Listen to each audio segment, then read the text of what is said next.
Oh, film-film robot di sini tidak ada, tapi ada drama robot yang versus memang hebat sekali film itu. Drama itu bagus tapi tak ada filem. Ku cuba cari filem robot buatan negara Malaysia tapi tidak ada. Memang begitulah negara yang tak maju ke depan, malah maju ke belakang.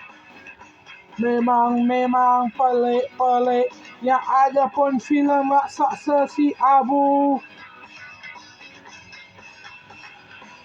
Tengok sendirilah filem tu, kok tanya saya.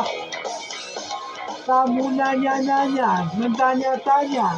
Kenapa tanya saya? Robot kok tak tahu, kok tanya saya robot itu.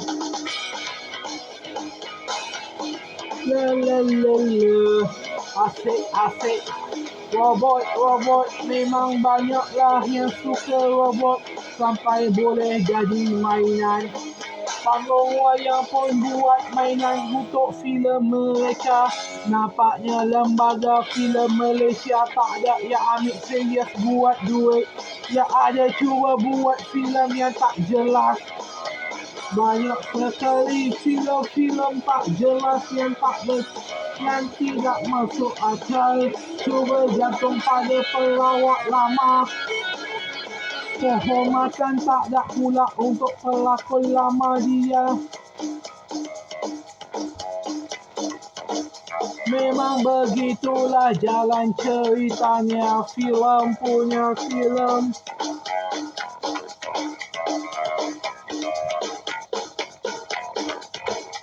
Ini punya filem apa? Filem robot, filem apa dong? Filem robot. Filem apa yang? Filem robot. Orang robot.